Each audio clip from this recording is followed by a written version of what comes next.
we are here at West Bloomfield High School. It is time now for the Drive-In for Justice. I'm going to send it up to the stage. Everybody in the parking lot, everybody in West Bloomfield, everyone all across the world listening online, big round of applause for Brooke Taylor!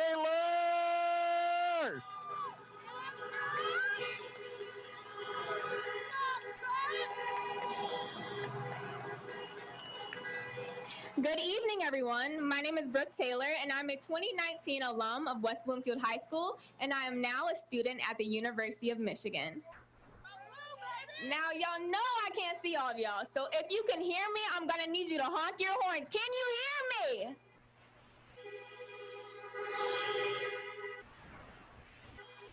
Thank you so much for coming out to not only support Black Lives Matter and racial justice, but to really be a part of the long-lasting change in the West Bloomfield community. Drive-In for Justice started out as what I thought a crazy vision in my head, but thanks to Ms. Tompkins, Mr. Pace, Dr. Griffin, Dr. Hill, West Bloomfield School Districts, our amazing volunteers, current and former African American Awareness members, Ms. Binder and Ms. Brown, Dan Durkin, and Civic Center TV. Last but not least, tonight we are also collecting donations for the Equal Justice Initiative. The Equal Justice Initiative is an organization committed to ending racial inequality, excessive punishment, and economic and racial injustices. The Cash App is $Drive-In for Justice, and the Venmo is @Drive-In for Justice. And if it asks you for 4 numbers, it is 9521. Now, before I talk too much, here's the principal of West Bloomfield High School, Mr. Pace.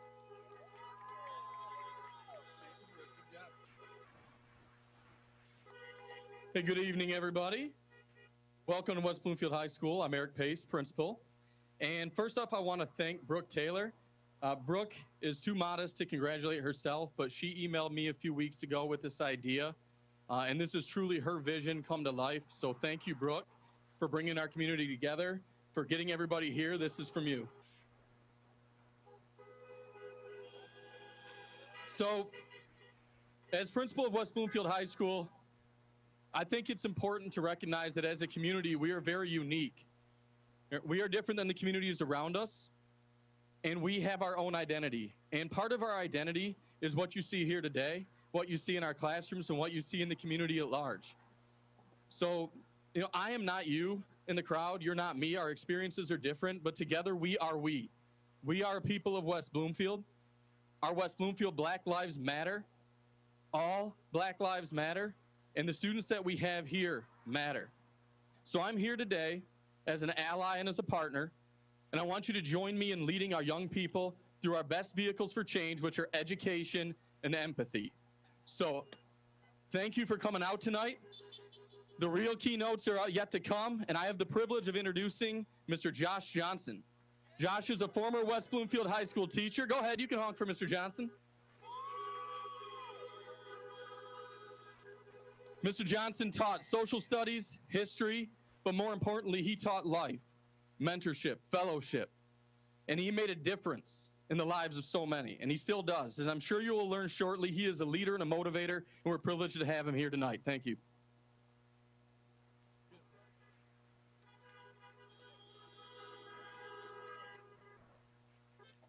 Thank you so much, Mr. Pace. I want to begin first by thanking Mrs. Tompkins and Brooks for inviting me to speak this evening. And I want to thank them for bringing the community together to rally around the cause of racial justice. And I think it's beautiful that they've not only used this as an opportunity to shine light on some of the problems that our society is facing, and more specifically that Black people are facing, but they've used this day as a call to action. Using this day to register people to vote, to ensure that we're holding our elected officials accountable, that they're responsive to our concerns, and when they're not, they're voted out of office. And I applaud these young folks. And I applaud these young folks for also ensuring that we're putting our money where our mouth is by fundraising for the Equal Justice Initiative.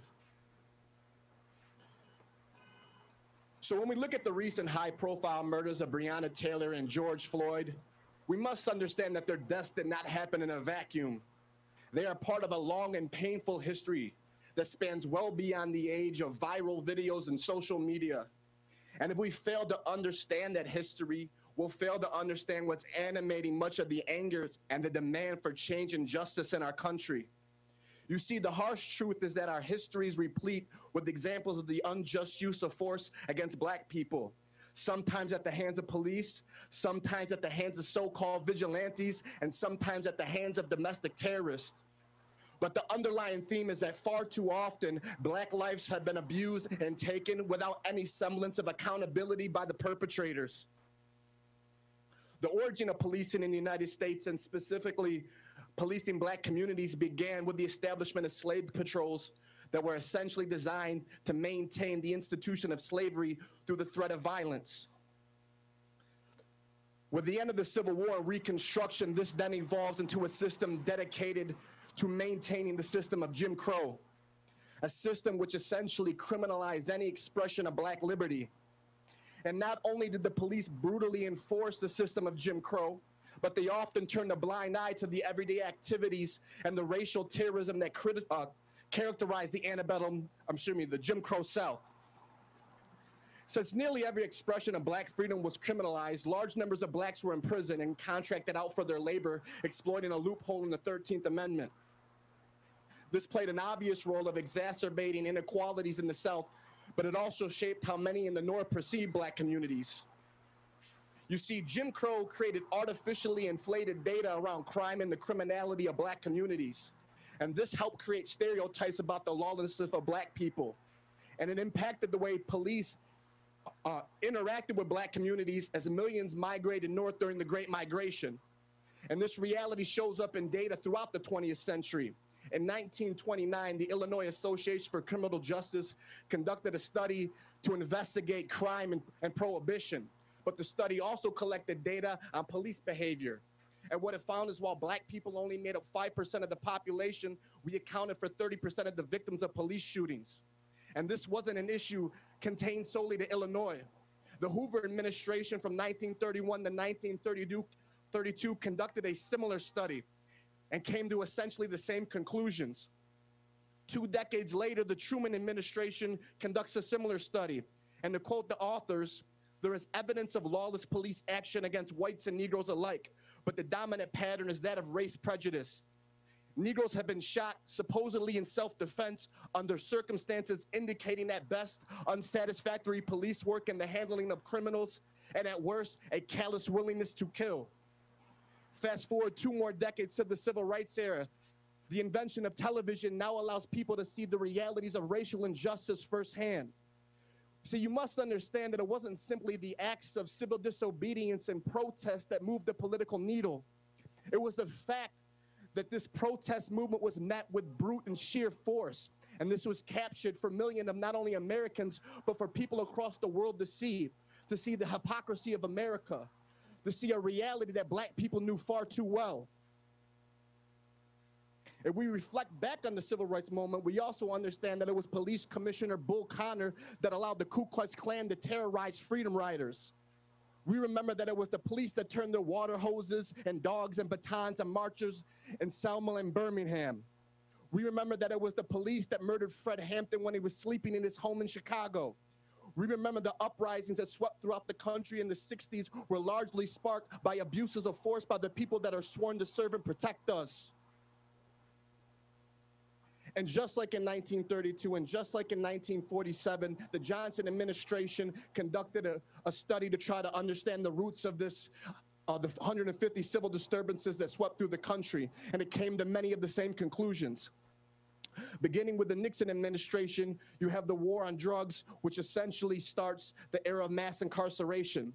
And we know that the purpose of the war on drugs in part was to disrupt Black communities. As a top Nixon aide put it plainly, we knew we couldn't make it illegal to be Black, but by getting the public to associate the hippies with marijuana and the Blacks with heroin and then criminalizing both heavily, we could disrupt those communities. We could arrest their leaders. We could raid their homes. We could break up their meetings, and we could vilify them night after night on the evening news. And this continues throughout the 20th century, as the war on drugs is used as a guise to disrupt Black communities, and the relationship between Black communities and the police erodes. With periodic eruptions and high-profile incidents like the shooting of Clifford Glover, the bombing of the Move compound, the Rodney King verdict, and the murder of Amadou Diallo. Now, it would be disingenuous for me to sit here and claim that the country hasn't made racial progress, but it simply hasn't been enough. We know that black people are still disproportionately killed by the police. A recent study by Lyman Stone in the last 2 decades showed that blacks have accounted for 29% of the police killings, despite making up 13% of the population. And I want to point out that this study was conducted by an adjunct fellow at the American Enterprise Institute, a conservative think tank. So any suggestions about liberal bias can be thrown out the window. And based on the data that we have available, we know that blacks are more likely to be searched by the police, less likely to turn up contraband. And we know that blacks are more likely to be subjected to excessive force. And I want to emphasize when I say the data that we have available, this is why the only black Republican Senator, Tim Scott, attempted to pass the Walter Scott Notification Act. This act will require every law enforcement agency to report all police shootings and deaths and the context in which it happened, such as the officer's race, the victim's race, if the victim was unarmed, etc. But it has been blocked by various interest groups. I want to close on a positive note, however, because I want to be hopeful, and I have to be hopeful because that is the only way forward. People from all spectrums of race, gender identity, age, political affiliation have been in the streets demanding change, and rightfully so, because while police brutality is an issue that disproportionately affects black people, it affects all Americans. Our country is an outlier when it comes to the use of deadly force amongst all developed nations. I'd also like to applaud Chief Patton for continuously engaging with the community. While he might not necessarily agree with everything that's going to be said here tonight, I know that he's demonstrated an interest in fostering discussion, fostering dialogue, and building trust. The chief might not remember this, but when I was a AAA sponsor in 2014, we invited the chief in to discuss the fallout from the shooting of Michael Brown. We had conversations about the effectiveness of body cams, but what it demonstrated to me is that Chief Patton was willing to engage in dialogue then, and he's willing to engage now. And I think it's a good example of what needs to happen across communities throughout this country.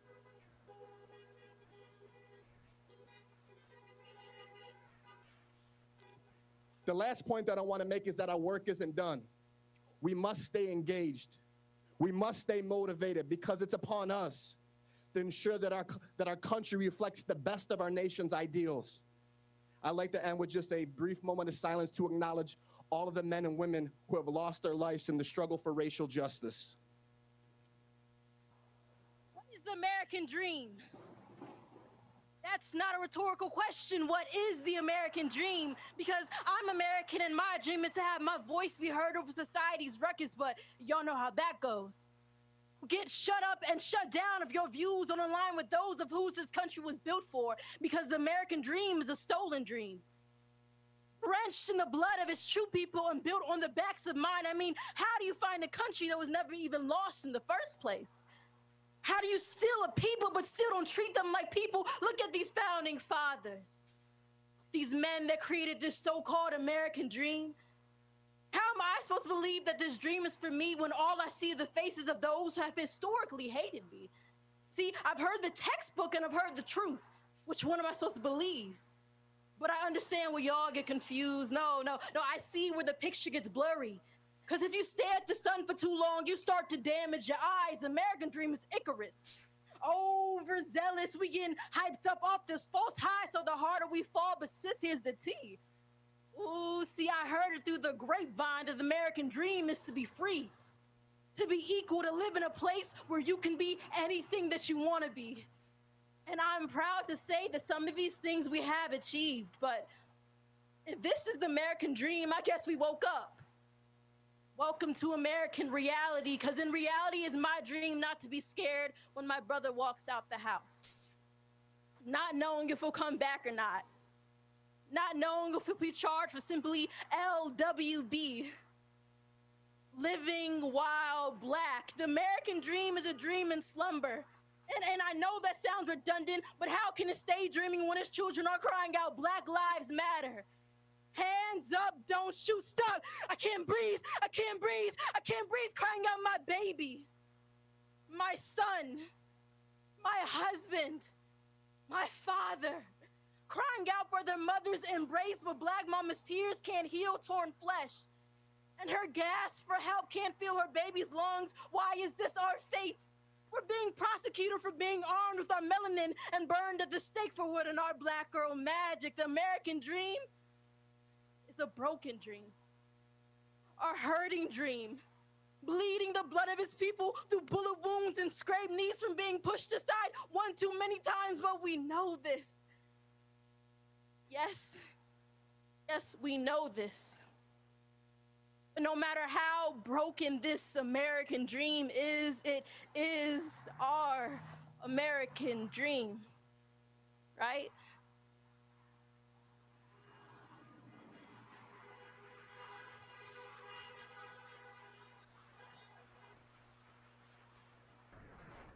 I've been having trouble sleeping.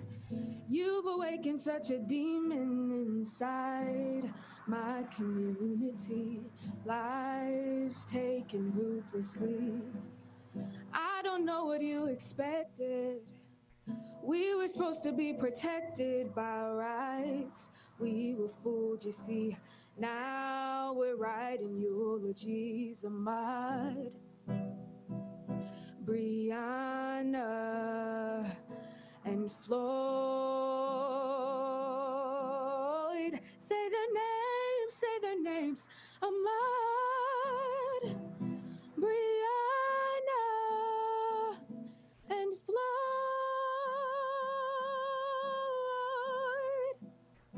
I'm calling this a war. I'm calling this a war.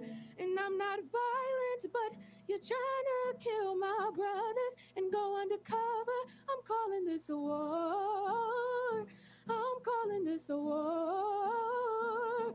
You've attacked my sisters, trying to close our mouths. You're not running me out.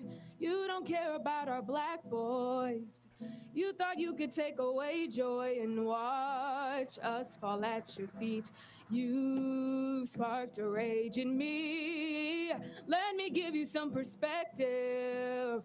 Better take this to elections. We won't stand for hatred and watch you place justice on your wait list of mud. Brianna and Floyd,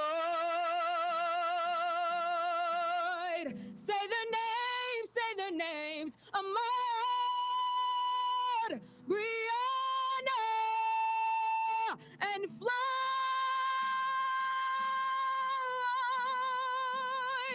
I'm calling this a war. I'm calling this a war. And I'm not violent, but you're trying to kill my brothers and go undercover. I'm calling this a war. I'm calling this a war. You've attacked my sisters, trying to close our mouths. You're not running me out. Trayvon, Sandra, Christian, Sean, Mike, Brandy, Keith and Devon, Stephen, Oscar, Jordan, Philando, Eric, John, the list goes on and on and on.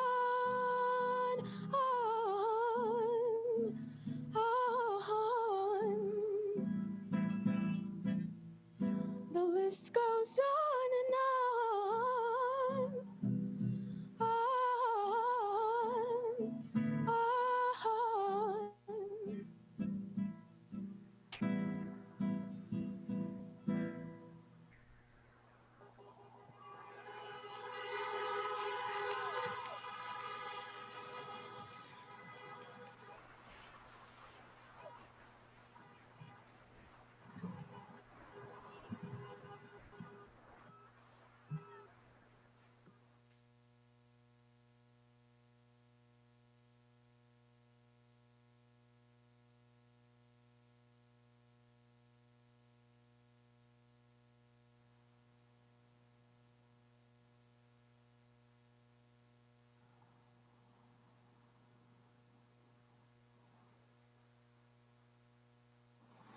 That was Simone Clotilde and Ife Martin performing their special pieces entitled American Dream and Say Their Names.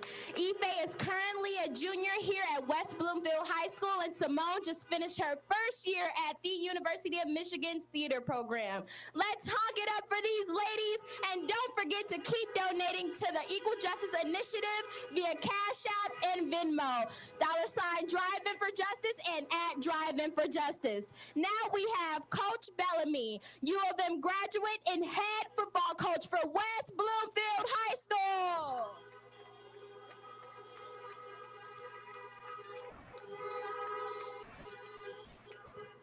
How we doing? Show these kids some love. Let's hear those horns.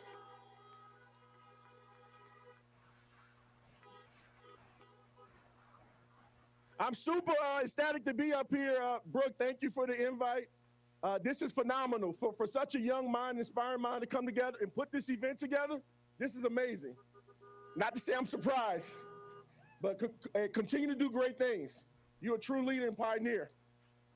I want to start off with a quote by a great African-American novelist, James Baldwin. Not everything that is faced can be changed, but not everything can be changed until it is faced. And we as an African-American community, we cannot be afraid to challenge things that we know are wrong. And that's why we're here today, to stand up for things that we know that are not fair, that things are not right. So I'm here to talk about what now. What can we do now to help the movement for African-Americans? Now we transform as an African-American community. Global movement, supporting EJI, supporting Black Lives Matter. Talking about voting. As I look at our young African-Americans up here, I highly encourage you guys to make sure you register to vote, because you are the difference. We all are the difference. And we need to come out in record numbers to make sure we're doing things the right way, to make sure that our elected officials are supporting and making decisions that's right for us. Another way that we could do great things, protesting and rallying. We've watched television, we've watched social media, and we've seen that our message is being heard. It's not being acted on accordingly, but it's being heard. We're marked by a period that has been personal to millions of Americans. The people are more sensitive to what's going on right now. See, these events, the things that we're seeing, they've happened for many of years. They're just now being recorded. People would normally be at work. Now you have time to protest and rally, and time to think about why we're struggling so much. I know myself personally, I've sat down and I'm hurting. I'm hurting inside. And that's my motivation to be part of a change. It's my motivation to make sure people around me are part of a change. We have the ability to make time now and make our concerns heard. And every one of you has a voice. Every one of you has a platform. And we can't be afraid to use our platform for the greater benefit of African Americans. People understand that this system is filled with inequality and injustices. Biases have been created and outright racism has been shown in how policing is done in our nation. For my young people out here, don't be afraid to initiate conversations with people that may not understand or may have unconscious biases to certain things. For my adults out here, those of you in the workforce, those of you that are in leadership positions in your job, encourage your employees to talk about race. Have those conversations that people have been afraid to have for years. Help your white colleagues contribute to the race conversation. We got to tackle systematic inequality, starting with the corporate culture. We got to keep confronting racial biases in hiring. We have to support employees so that they can be themselves. Far too often, we have to fake. You heard the expression, fake it till you make it. I'm tired of faking it. We want to be who we are. We are special. This black skin color is dope. All this black is dope. Back to voting. 2020 election. This is important. We got to build collective power and ensure candidates are held accountable for the issues that systematically and disproportionately impact blacks and impoverished communities. People need to ask themselves and their candidates, are you really addressing the issues that impact me?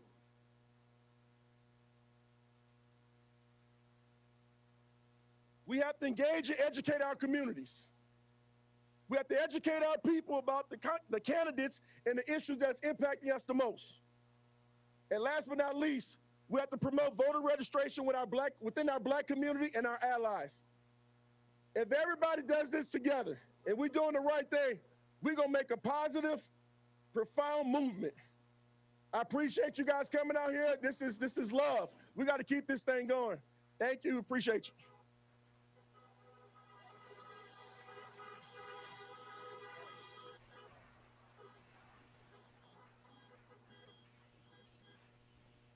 Next up on the stage is Corey and Yasmin.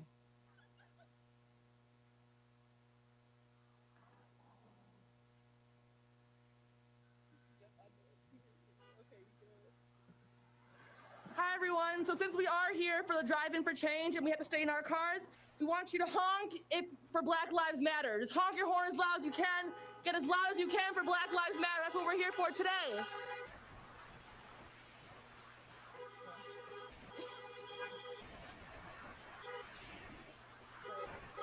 I want you to honk even louder if you want to see change in your community, whether it be West Bloomfield, the United States, and the world. We want to see change. Honk as loud as you can if you want to see change in this world for today, tomorrow, and forever.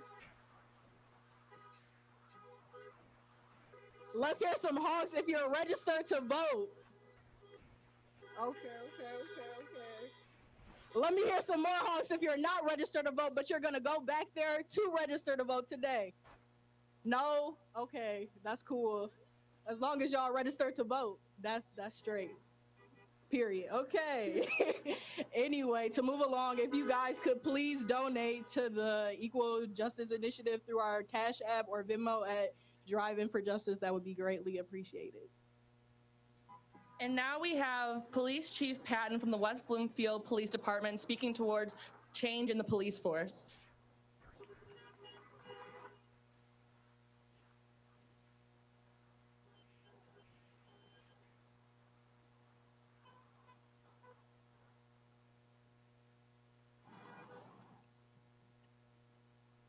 Good evening, everyone, and welcome to West Bloomfield. I want to echo some things that the coach said here. Two of our local and county elected officials are here to register to vote. How very important that is.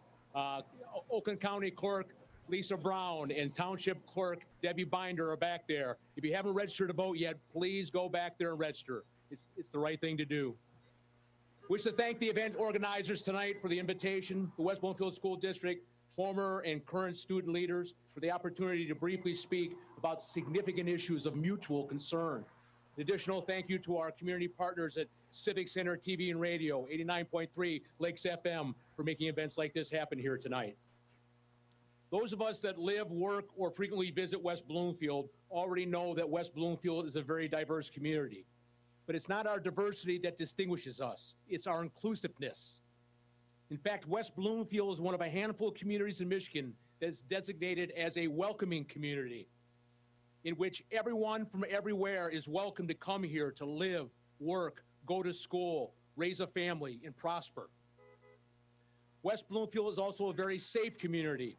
While no community is crime-free, the residents, business owners, and visitors know that the West Bloomfield PD is a very active participant in every aspect of this community, including our schools, our houses of worship, and our community organizations. We all work together to help ensure that West Bloomfield remains a welcoming and safe community. There is a current initiative by one of the members of the West Bloomfield Optimist Club to place hundreds of yard signs with quotes from Dr. Martin Luther King throughout the township. You can see one of these signs right out here in front. These quotes not only reflect the teachings of Dr. King and what he hoped for America, but also some of the values that West Bloomfield cherishes. One of these quotes is, "Injustice anywhere is a threat to justice everywhere." Mr. George Floyd of Minneapolis, Minnesota, was not a perfect person. No person is.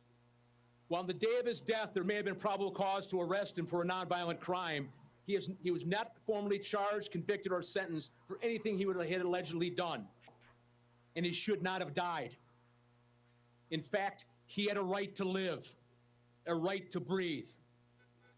Now, 4 former police officers are criminally charged for allegedly killing him and are awaiting trial. Great time and effort will now be spent to make sure that their rights are not violated, that they have due process, that they're represented by attorneys, that they may cross-examine their witnesses and contest charges and evidence, that they receive a fair trial in front of a neutral judge or a jury of their peers, and that they enjoy a presumption of innocence until a finding of guilt beyond a reasonable doubt. And if convicted, and then and only then, they are sentenced as permitted by law, sentences that are not likely to result in their death or their right to breathe. All these rights and protections will be provided to them. Rights supposedly possessed by every person in America. Rights supposedly protected by the very former police officers that are now charged.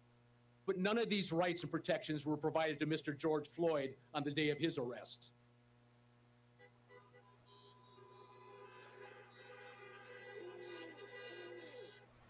Rather, he was denied these rights and protections. He was brutally and inhumanely, in broad daylight, face down on the pavement, struggling to breathe, on a video for all America to see. And now, like here this evening, America is responding. Injustice anywhere is a threat to justice everywhere. So what can or should be done? How do we prevent injustice here like we see elsewhere? For now, at the West Bloomfield Police Department, we ask ourselves this question: could this happen here? As this community's chief of police, I'm confident that it would not. In fact, I'm confident that if Mr. George Floyd had been arrested in West Bloomfield, he would still be alive today. But how can we be sure? We can be sure by continuing to do what we already do right and well in West Bloomfield, by continuing to ensure that we recruit and hire the best possible candidates to be our police officers, a diverse selection of individuals dedicated to service, to placing the needs of others ahead of their own, by continuing to properly train, supervise, discipline, and lead our police officers, by continuing to acknowledge and address our biases, to never tolerate excessive force, to require fair and impartial policing, and by continuing to treat every person with dignity and respect, by continuing to reduce barriers to holding police officers accountable for their actions or inactions, to eliminate any remaining culture of silence by requiring a duty to intervene, by requiring our pledge to be transparent in how we serve and protect the community, by continuing to earn the public trust on every telephone call, call for service, traffic stop, or arrest, a trust that is earned, not expected, demanded, or coerced, a trust that is fragile, not easy to replace if lost or damaged, by continuing to ensure that the constitutional rights of every person are respected and protected, by continuing to strive not for protection, but for excellence in policing, by continuing to support and pray for our police officers, especially now when so many are discouraged, because we still need guardians in our community. And finally, by continuing to listen, like we are this evening, to the expectation of those that we take our oath to serve and protect, to do better, to be better in the ways that we serve and protect them. Thank you again for inviting me here this evening. On behalf of all the men and women at the West Bloomfield Police Department, we are honored to be in service to each of you in this community. Thank you.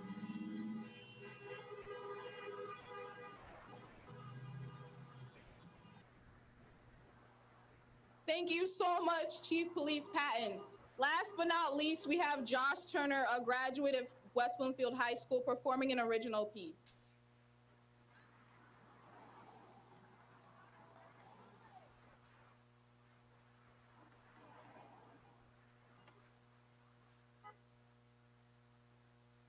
I want to start by saying that this is not a poem.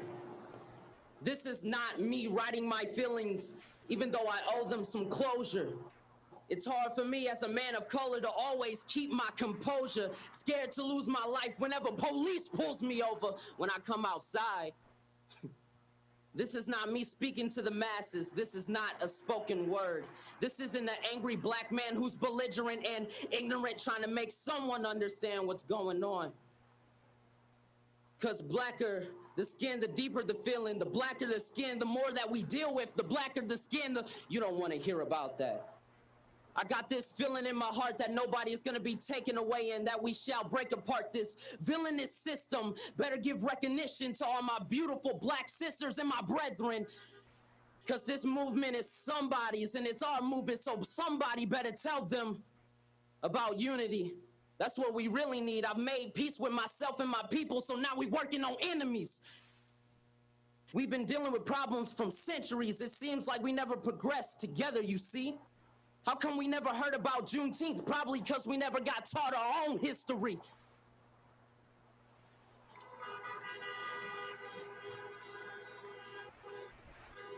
Black Lives Matter. Can I even say that yet? They tried to block my movement. What, a stimulus check? I'm surprised nobody's seen the ignorance yet, because America owes us and they still in debt.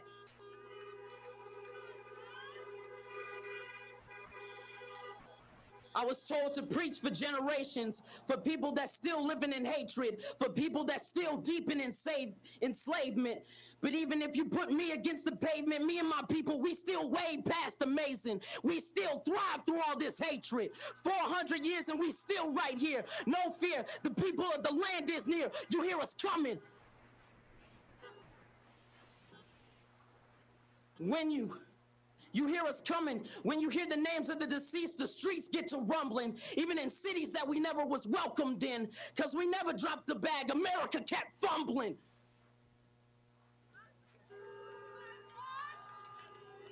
I'll keep talking till my people are free. We never lived on our knees, then we died on our feet. I will justify until you justify that we are human and we deserve equality. So please don't follow me inside of the grocery store or think that I'm ordering or tell me that I'm next. Because I can take an open threat, but police brutality is something that I can't breathe through yet. Rest in peace to George Floyd.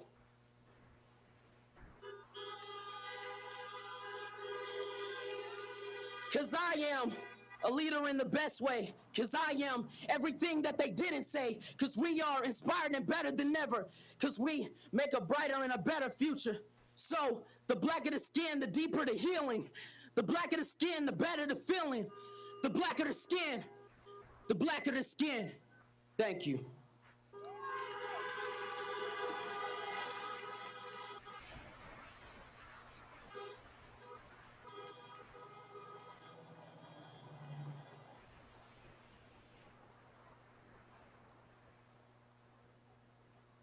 Can we get a couple of more hunks for that? Was that not the truth? Can I hear you?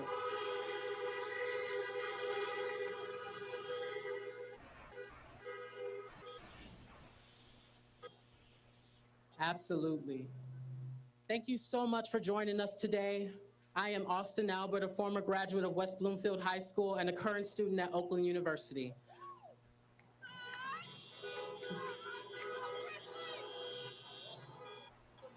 Please take my personal thank you for showing your support, showing up and showing out for West Bloomfield, because we do care and Black lives do matter.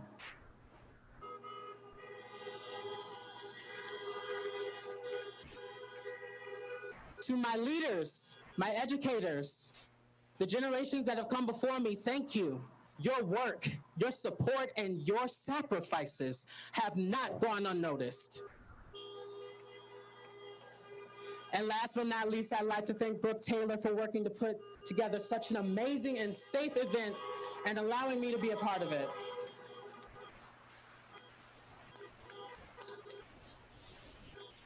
I promise not to be long. I just want to remind you and reiterate the true goal of today. And that goal is to get everyone registered to vote. Ladies and gentlemen, this is how we move forward. Voting is the single most important thing you can do as an American citizen.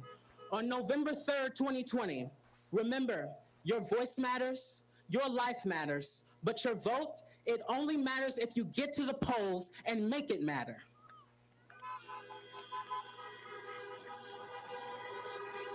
To my generation, Generation Z, I speak directly to you.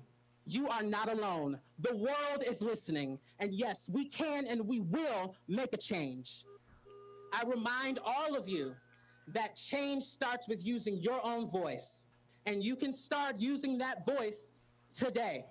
You can put your best foot forward and start the journey to becoming the change you want to see in America today.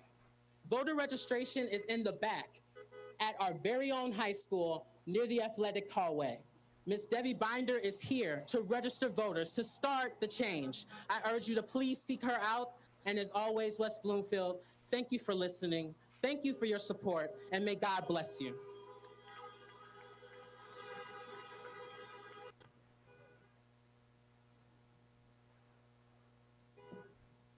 Good evening, everyone.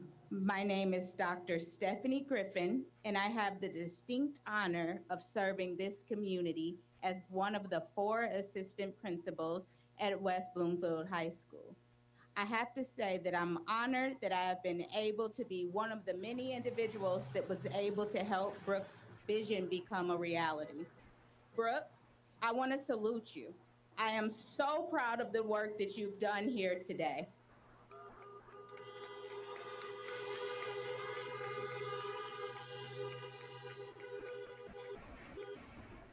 Please continue to be a change agent.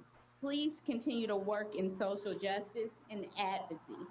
Please become and continue to be the brilliant person that the world needs and the young minds that need to be in leadership. This vision absolutely could not have been materialized without you.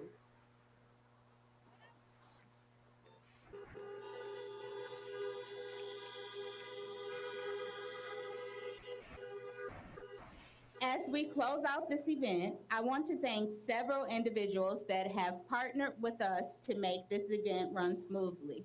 I would like to thank the Superintendent of West Bloomfield School District, Dr. Jerry Hill. I would also like to thank Chief Patton and the West Bloomfield Police Department, Dave Scott and the CCTV staff,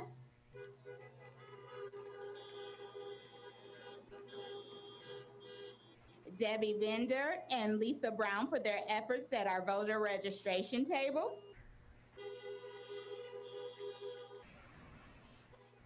And every last single one of you that offered your talents today to make this program successful.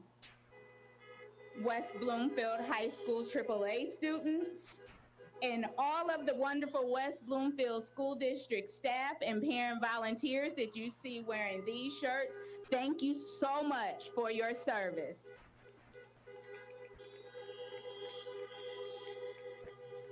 But most importantly, we thank all of you. You've taken your time tonight to participate in the Drive Through for Justice program.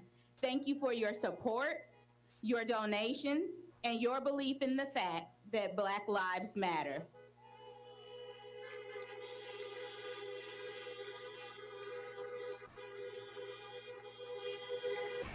As you leave today, please, please, please keep up the momentum because our work here is still not done. Call your local, state, and federal politicians and advocate in favor of laws that protect Black lives. Host rallies, plan your own marches, organize, but whatever you do, stay focused. Thank you so much for being here tonight. And as you leave, please follow the directions of our wonderful volunteers.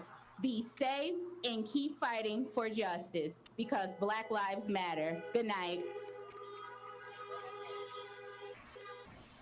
Hold on, y'all. We got one more thing. We do have a total for our donations for the Equal Justice Initiative. Can I please get a drum roll, honk roll, please? Honk your horns!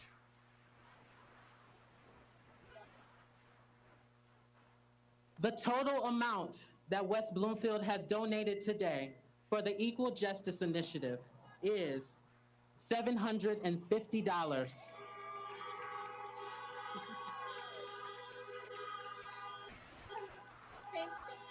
On behalf of West Bloomfield and all of you here, thank you so much and have a great night.